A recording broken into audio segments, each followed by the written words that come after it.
Secundaria segundo grado. Ciencias. Física. Modelando la ciencia.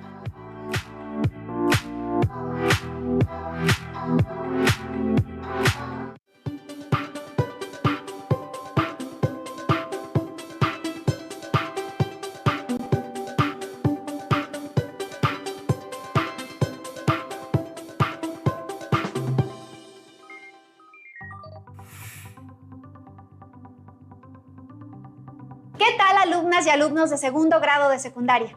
Bienvenidas y bienvenidos a esta sesión de Aprende en Casa 2 de la asignatura de Ciencias Física. Yo soy Leslie Mendívil y en esta ocasión nos acompaña el profesor Cosme, quien estará con nosotros el día de hoy. Bienvenido, profesor. Gracias, Leslie. ¿Qué tal? Sean bienvenidas y bienvenidos a esta sesión llamada Modelando la Ciencia. Soy el profesor Cosme Antonio Fragoso Farías y les acompañaré en esta emisión.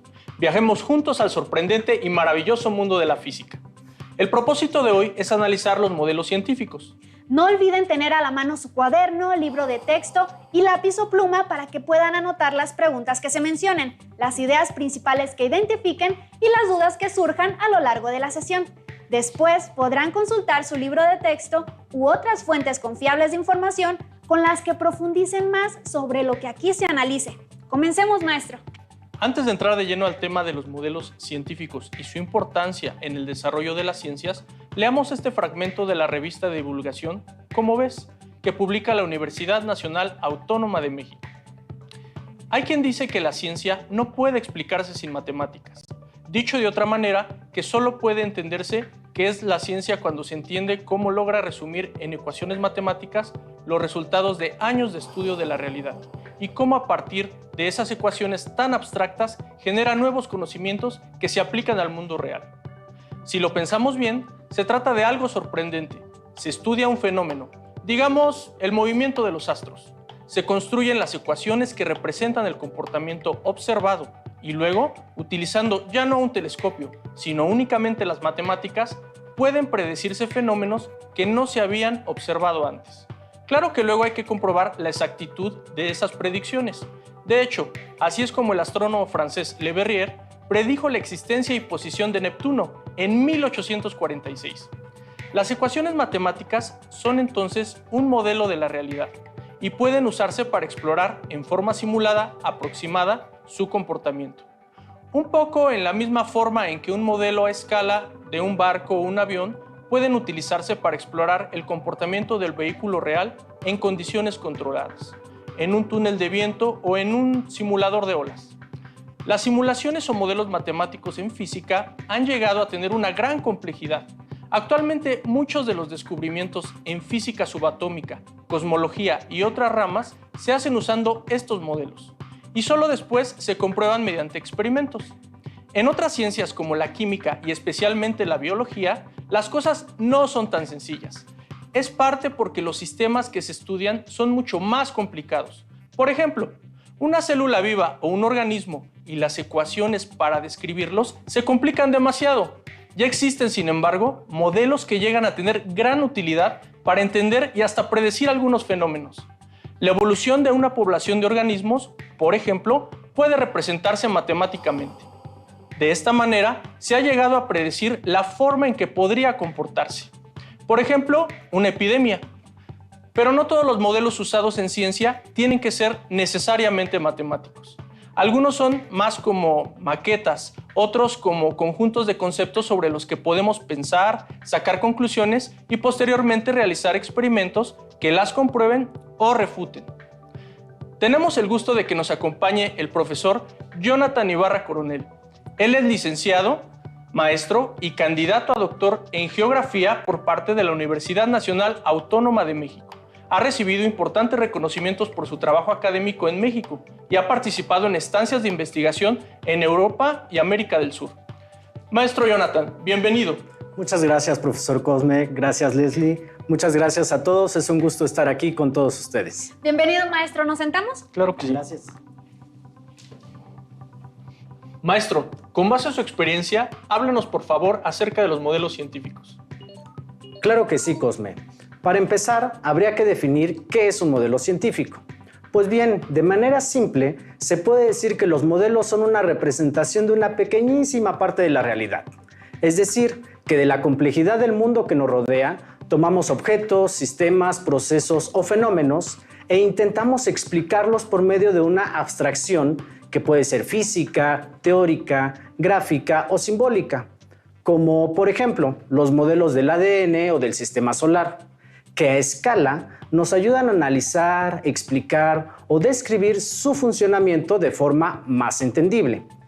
Un ejemplo más claro son las maquetas hechas por los arquitectos, que proyectan la construcción de un edificio. Ellos, a través de ese modelo, pueden identificar cuál es la mejor forma y materiales para construir, tomando en cuenta el tipo de suelo, si es una zona sísmica, de inundación, o cuál es la orientación adecuada para tener una mejor iluminación. Muy interesante, maestro. Entonces los modelos deben ser algo muy importante para la ciencia. Exactamente. Los modelos son una especie de puente entre la teoría y la práctica. Por tanto, son uno de los principales instrumentos de la ciencia, ya que a partir de ellos se puede comprender un poco más de nuestro mundo. Con los modelos podemos encontrar errores y corregirlos. Por ejemplo, Ptolomeo, alrededor del año 100 de nuestra era, propuso el modelo geocéntrico para tratar de explicar el movimiento de los astros.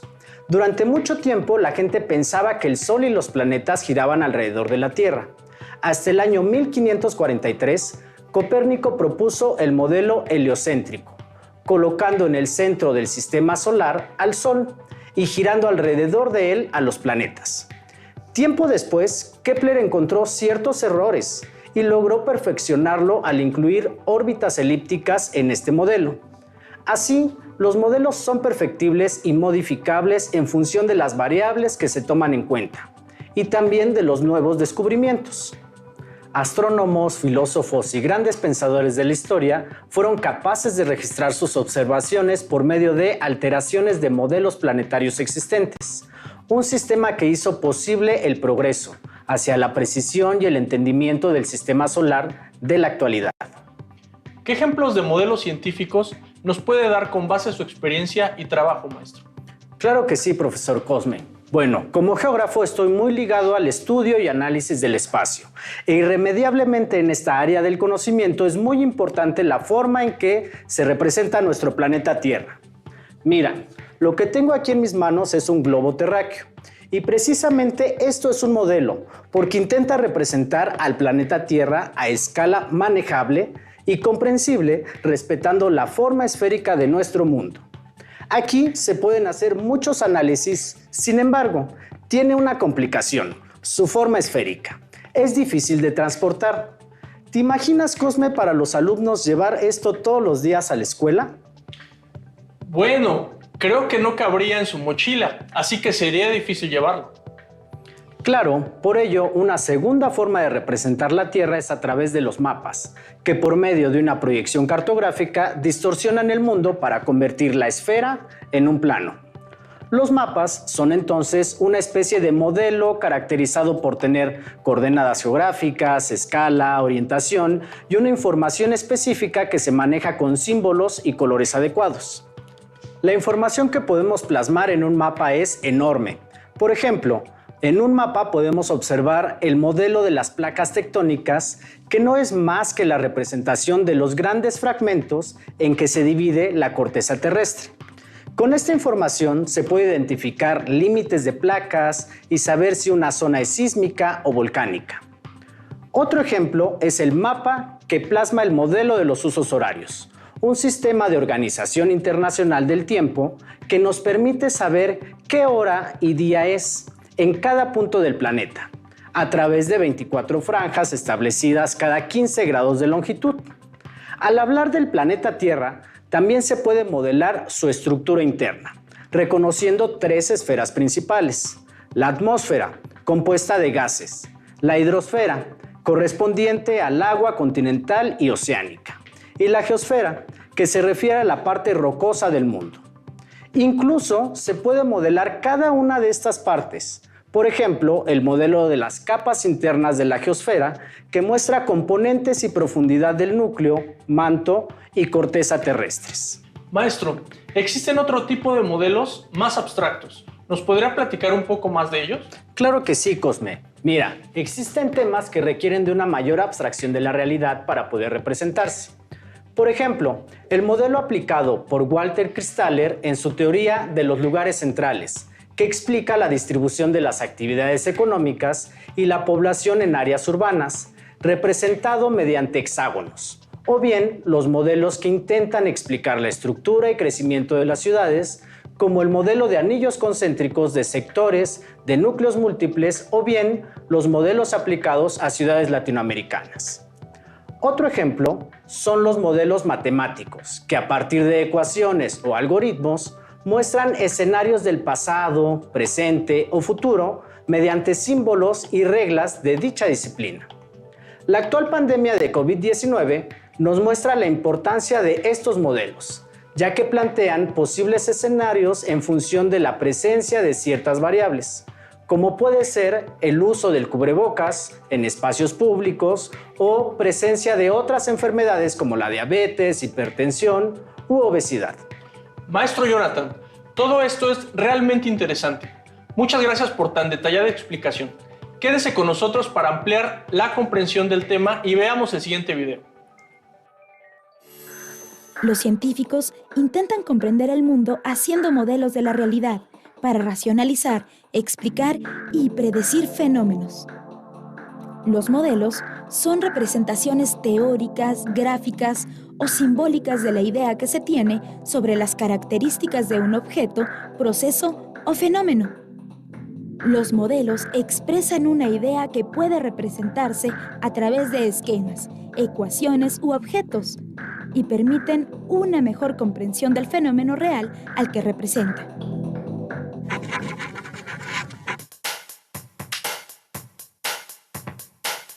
Algunas teorías que se utilizaron en la física durante mucho tiempo fueron complementadas como resultado de observaciones y mediciones más precisas.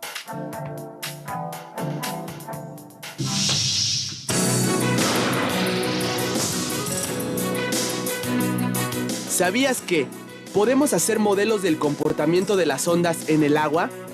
En el Museo Universum de la Universidad Nacional Autónoma de México hay un modelo que representa cómo se comportan las ondas. Esto puede utilizarse, por ejemplo, para estudiar la generación de energía eléctrica a partir del movimiento de las olas. Con el uso de modelos, es mucho más fácil analizar y manipular el fenómeno que se quiere estudiar. Existen esencialmente dos tipos de modelos. Los modelos teóricos son un conjunto de ideas organizadas de forma coherente para explicar fenómenos. Un ejemplo de ellos es el modelo atómico de Bohr, cuya fórmula matemática describe la estructura interna de un átomo de hidrógeno. Y los modelos analógicos, que son representaciones que utilizan diagramas u objetos, como la animación que representa al modelo heliocéntrico del sistema solar, o una maqueta de las placas tectónicas de la Tierra. Veamos otro ejemplo.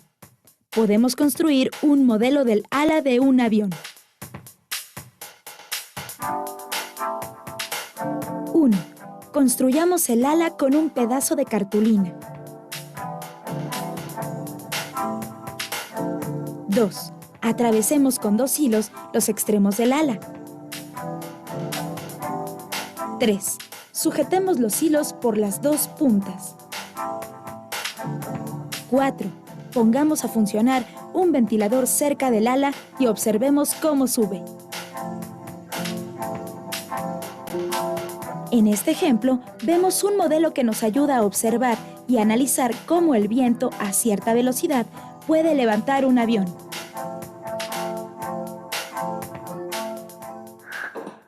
Vimos que los modelos sirven para comprender fenómenos y hacer predicciones. Algunos se van perfeccionando conforme se tiene más conocimiento del fenómeno tratado, como en el caso del calentamiento global. La ciencia avanza en tanto se descubren nuevas formas de conocer y explicar los fenómenos en nuestro entorno, para lo cual nos apoyamos en modelos científicos. Los modelos en la ciencia son representaciones teóricas, gráficas o simbólicas de la idea que se tiene sobre un fenómeno. Además, permiten comprender el fenómeno real que presenta. El ser humano ha representado con esquemas o modelos simples los fenómenos naturales para entender por qué y cómo ocurren. Estas representaciones son comparaciones con el fenómeno real y modificadas hasta encontrar explicaciones satisfactorias de los fenómenos estudiados. Cuando decimos, mi papá es mi modelo a seguir, o me encanta ese auto último modelo, empleamos la palabra modelo con distinto significado al que se le da en ciencias. Aquí utilizaremos la palabra modelo para hablar de la representación de un fenómeno, proceso u objeto. Por ejemplo, imagina que deseas estudiar las partes de un barco. ¿Qué modelo te sirve para estudiarlas? Pues pienso que un dibujo. Exacto, porque en él puedes observar claramente todos los detalles. Pero, ¿y si luego quieres conocer el movimiento de ese barco? ¿Te seguiría sirviendo el mismo dibujo o modelo? No, pues no. Por eso, si deseamos estudiar o comprender algo que es grande, chico o difícil, se realizan modelos para explicarlo. ¡Qué interesante, maestro! Para ampliar la comprensión del tema, veamos el siguiente video. Esta maqueta la hizo mi tía. Verán, ella es arquitecta. Vino de visita y en unos minutos se la llevará a su trabajo donde presentará su proyecto de construcción. ¿Ustedes saben por qué mi tía hace una maqueta cuando busca construir un edificio? Ella elabora planos y maquetas para representar sus ideas ante los demás. A esto se le conoce como modelo. Sin embargo, hay otro tipo de modelos. Por ejemplo, los modelos científicos. Un modelo científico es una representación que nos permite entender cómo es un objeto, un suceso o un fenómeno natural. Un modelo científico surge de las respuestas que los investigadores dan a las preguntas que se originan de sus observaciones. Por ejemplo, desde la antigüedad, el ser humano ha observado el aparente movimiento del Sol, la Luna y las estrellas para contestar las siguientes preguntas. ¿Dónde se ubican los astros en el universo? ¿Qué astros se mueven? ¿Cuáles de ellos carecen de movimiento?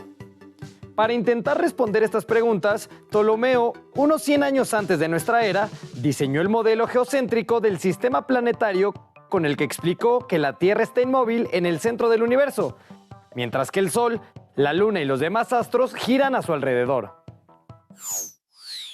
Los modelos científicos son válidos mientras su explicación sea satisfactoria, pero nuevas evidencias generan nuevas explicaciones y pueden inspirar la formulación de nuevos modelos. Por ejemplo, Nicolás Copérnico, en el siglo XVI, basándose en sus observaciones, propuso el modelo heliocéntrico del universo que sitúa al Sol fijo en el centro y a los astros, incluyendo la Tierra, girando a su alrededor. Este modelo permitió explicar mejor el movimiento de los planetas. Conforme se conocen más detalles del fenómeno relacionado con un modelo propuesto, este último requiere de modificaciones que satisfagan de mejor manera la descripción del fenómeno que se estudia. Regresemos al ejemplo de la maqueta. Si el terreno donde se asentará la casa es de roca firme, los cimientos deben ser sencillos y poco profundos. Pero si el terreno es fangoso, los cimientos deben de ser más profundos y de mayor área para evitar que se hunda el edificio. Nuevos datos modifican el modelo. Si además el edificio también se construye en una zona de grandes nevadas, el techo debe permitir que la nieve se resbale y no se acumule. Hay que modificar el modelo nuevamente. En la ciencia se modifican los modelos en la medida en que se conoce más del fenómeno u objeto estudiado. Cabe resaltar que en la ciencia también se usan los modelos verbales y los modelos matemáticos para describir un fenómeno. Por ejemplo, para explicar el movimiento acelerado tenemos un modelo verbal útil. A medida que transcurre el tiempo, la velocidad del objeto cambia de manera constante. Pero además, para hacer un análisis detallado de dicho fenómeno, se elaboró un modelo matemático que ya conoces. Aceleración es igual a velocidad final menos velocidad inicial entre el tiempo. Con este modelo se puede hacer predicciones de la velocidad de un móvil en un tiempo determinado, si se conoce la aceleración que tiene. Deben de tener presente que ningún modelo científico explica totalmente un fenómeno, un proceso o un objeto, y que la investigación constante permite nuevos descubrimientos que modifican cada modelo. Este proceso puede repetirse al paso del tiempo y mediante nuevas investigaciones. ¿Y tú, cómo harías un modelo para representar algo de lo que has visto en este curso? Maestros, entonces, un mismo modelo no ayuda a explicar todo un fenómeno. Así es, por eso se utilizan maquetas, dibujos, mapas, simulaciones en computadora, fotografías, gráficas, fórmulas, mapas mentales, mapas conceptuales, diagramas, esculturas, objetos a escala y la lista sigue. Un modelo científico nunca reproduce toda la realidad, solo representa los elementos de interés que sean fácilmente manipulables. Es una representación simplificada de esa realidad. Las leyes de Newton, donde se representan las fuerzas que actúan sobre un objeto, las gráficas de posición-tiempo, explican y predicen el movimiento de los objetos. Las fórmulas de caída libre predicen y describen la velocidad, aceleración y posición de los objetos. Y los diagramas de cuerpo libre esquematizan las fuerzas aplicadas sobre un objeto. Todo esto es muy interesante, maestro Cosme. Los modelos son muy útiles para representar la realidad, pero no todos los modelos son útiles para representar lo mismo. Para ampliar la comprensión del tema, los invito a ver la siguiente cápsula. Bienvenidos maestros y maestras de telesecundaria. Mi nombre es Tatiana Fiordelicio y hoy vamos a hablar de la célula, la unidad funcional de los seres vivos, especialmente sobre cómo utilizamos y construimos los modelos científicos. Para ello, tomé como ejemplo el contenido del bloque 2, Lazos de vida, de tu libro de texto. Como saben, los biólogos dedican su tiempo a explicar la vida y estudian el funcionamiento de los organismos con base en la célula, como unidad fundamental de esta vida. Hace 364 años, Robert Hooke describió las primeras células. Como ven en el microscopio descrito en su libro, es muy básico, así que lo que él pudo ver eran apenas unas celditas que corresponden a lo que ahora sabemos es la pared celular. En ese momento él no lo sabía. Años después, los primeros dibujos de bacterias fueron publicados en 1684 por Antoine van Leeuwenhoek, quien también hizo su propio microscopio. Él ya vio algunas cosas más complejas y las describió y dibujó. Sin embargo, no fue hasta hace muchos años después, a partir del desarrollo de nuevas herramientas, microscopios, formas de tinción, que los biólogos realmente pudimos ver qué había dentro de estas células. Así, los científicos pudimos plantearnos nuevas preguntas sobre los seres vivos. ¿Cómo hacemos para plasmar en un esquema o modelo todo lo que conocemos o que vemos? ¿Cómo le explicamos a nuestros alumnos en forma fácil y concreta este conocimiento? Bueno, por ejemplo, si yo les dijera, hagan un esquema de su localidad, de su pueblo, de su ciudad. Me dibujarían la plaza central, la iglesia, la tienda, el médico, algunas casas. Entonces, lo que hicieron fue un resumen de lo que sabemos, resaltando lo más importante y tomándolo como puntos de referencia para lo demás. Hay cosas que pueden cambiar. Por ejemplo, el doctor se puede mudar, pero seguro, la plaza central no, esa se queda ahí. Lo mismo pasa con los esquemas de la célula y con todos los esquemas. Por ejemplo, en la página de su libro tienen dos primeros esquemas, una célula eucarionte y una procarionte. Les muestran ahí tres características que son las diferencias fundamentales. Los esquemas hay que leerlos siguiendo las letras, así como las flechas, que indican en este caso que una célula lo tiene y las dos lo tienen. Por ejemplo, el núcleo solo lo tiene la eucarionte, la membrana y el citoplasma las dos. Los organelos solo están en la eucarionte. En el esquema siguiente nos muestran las diferencias entre la célula animal y vegetal. Y vemos que en una hay pared celular y en otra no. En una hay cloroplastos y en otra no.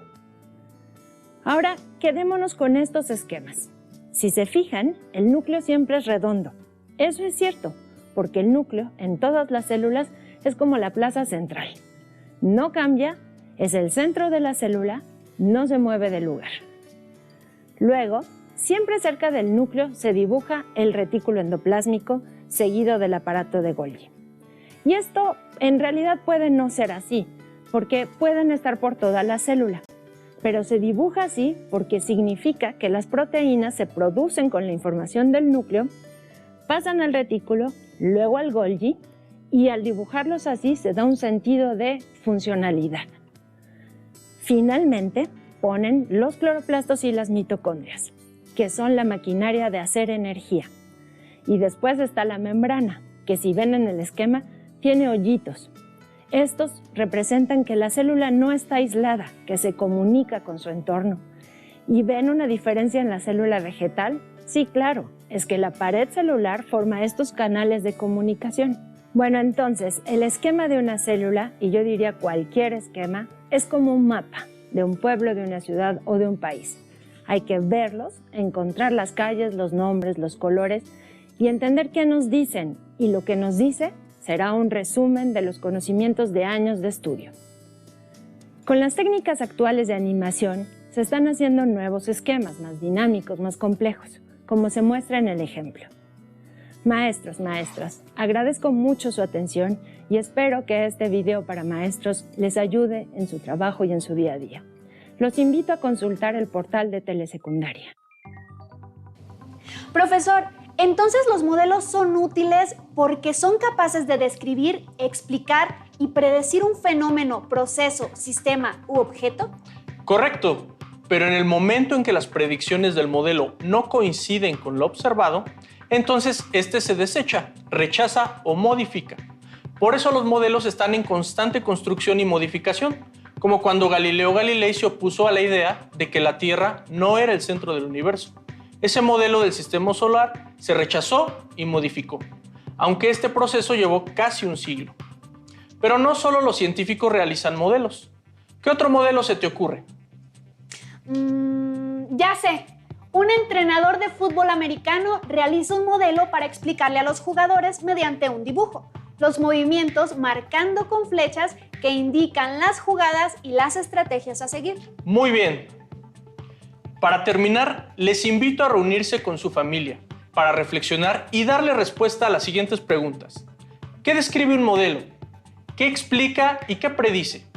Si alguien les dijera que para hacer un modelo que explique cómo vuelan los aviones, es importante tener en cuenta el color que tendrá el avión, ¿qué le dirían?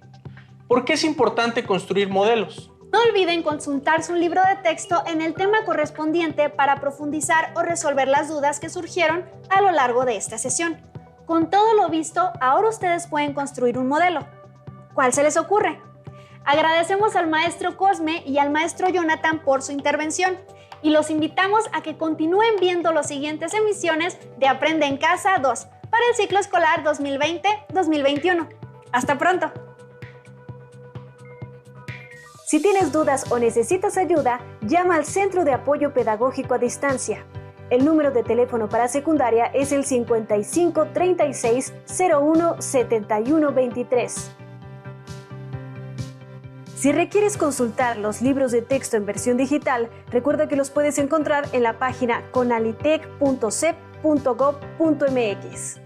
Y recuerda que también cuentas con el sitio aprendeencasa.cep.gov.mx, en donde podrás ver nuevamente los videos de los programas y además encontrarás actividades para fortalecer tus aprendizajes.